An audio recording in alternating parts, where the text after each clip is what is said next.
Well, I hope you enjoyed the first part of this video. This is Mark, and welcome back. And the song you just heard was called the New Orleans Graveyard Boogie.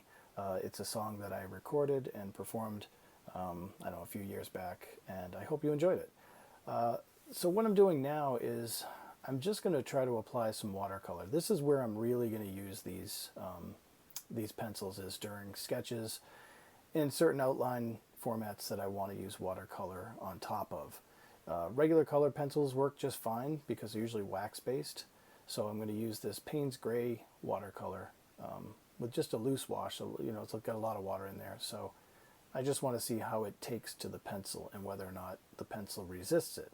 I'm not sure what these pencils are made out of, the leads.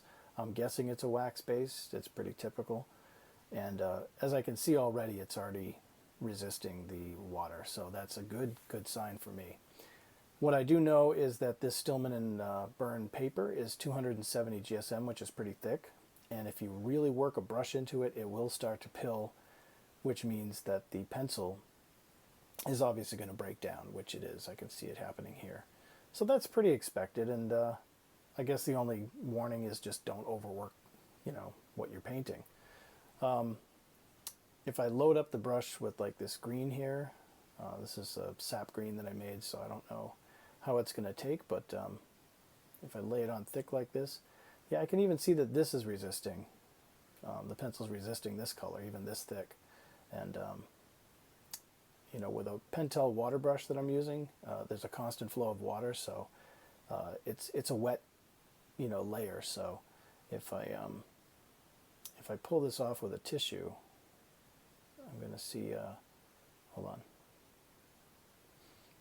If I pull this off with a tissue, you'll see that underneath it, the pencil should still be there.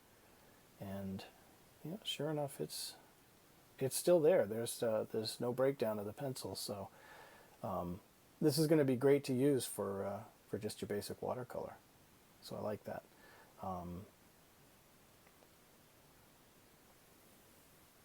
What I'm going to do now, I'm just going to do a quick little sketch. I really like the click button. I'm so used to the button on the eraser, but I like it on this side. So I'm just going to do a quick little sketch with the green. Just a little box here.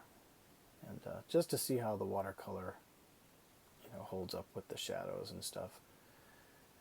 And we'll just put a little shadow in here.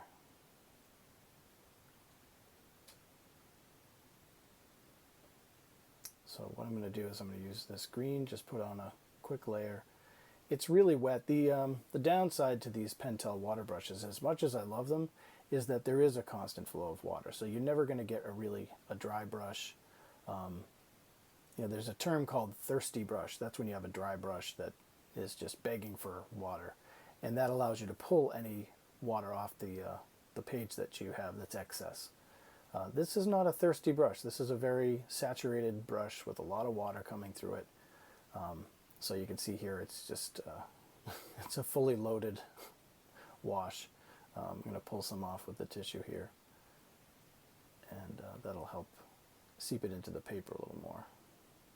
And I'm not going to wait around for this all to dry. I want to get a quick feel for whether or not these pencils can handle any kind of, you know, washing like this, layered washing. And right now it looks like it is. It looks great. These are exactly what I was looking for from this kind of pencil. And I don't know if you do a lot of sketching and you do watercolor or anything like this, but this will really be an advantage because if you don't have a big big color pencil set, and right here you can see just the lines are staying behind, which I love that. They must be some kind of wax base because they're just resisting the water, which is perfect. That's exactly what I want. But I have a lot of colored pencils, but you know, when you're on the go or when you're out in the field or something and you're just trying to have some fun sketching, you don't want to have to sharpen your pencil every 5 seconds. These are great because that thin lead is, you don't have to sharpen it. You can just click, draw, click, draw. Excuse me. The paper that I'm using it's got a bit of a tooth to it, so that it kind of rips through those pencils quick. So that's why I'm glad I kind of got the refills. So moving that aside, what I want to do now is this Copic marker area. I want to grab a couple of these Copic markers, and I want to do a pencil test on top of the Copic markers and see how this goes, and see how the pencil takes to going on top of it. I'll do the green, and I'll do a lighter red so I can see the red pencil on top of it. So this this pink will look pretty good, I think. I love the color you get with these Copic markers. They're great. So my expectation is that the pencils are going to do just fine, because once the Copic alcohol sort of dissipates in the air, the pencil's just going to sit right on top of it. I don't think that's going to be a problem at all. The colored gel pens, not sure how those are going to handle. I definitely want to use this orange pencil too. But the gel pens may bleed, I don't know. But we'll try it on these 4 colors and see how these pencils hold up. So here's the green. Yeah, and you can tell it just it goes on nicely and exactly what I expected. But I don't want to have to lay down a colored wash of Copic marker, you know, right here to draw on top of. That's not how I work. I usually work reverse. So I'd rather have a sketch and then work on top. Yeah, the gel pen's fine. Once that alcohol is gone, you know, or it's into the paper, I think most stuff is just going to sit right on top of it easily. So I did notice that when I used a Sharpie on this Copic marker, it does tend to bleed because it's also got sort of an alcohol base. I noticed that this red pencil has a very hard lead, where the green one is a little softer. So you can do typical blending and anything. So this looks fine. The red looks nice on top of that pink. Yeah, this blue has a really soft lead. I don't know if you can see the difference in the line quality, but this soft lead is really nice, and the color is just really, it's really cool. And for blending, this one's going to be great. This is like a 2B or a 3B pencil, a regular drawing pencil. I like the softer leads. Let's try out this orange one here.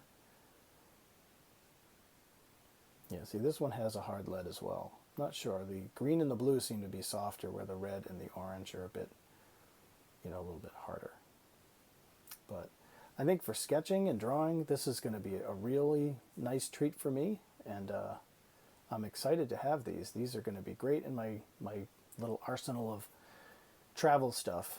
These probably won't get used too much in my studio, but here, you know, on the road, they'll be perfect.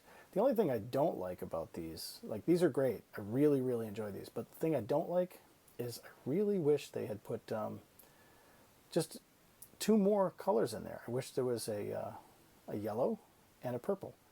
So you'd have your 3 primaries. You'd have your red, your blue, you know, and your yellow. And you could have your green, your orange, and your purple. You know, it just makes sense, but maybe they're out there somewhere and I just have to go looking for them. But having that yellow and the purple would just, you know, it would just round out any kind of sketching that I would do. So without them, you kind of have to make your way through it and figure other ways to do it. But these are great. And like I said, I'm really glad I bought these, and hopefully this is going to help you. And if you are interested, you can you can go find them. I got these at Wal Mart for $5 each. So I hope this was a helpful video for you, and I hope you get out there and be creative.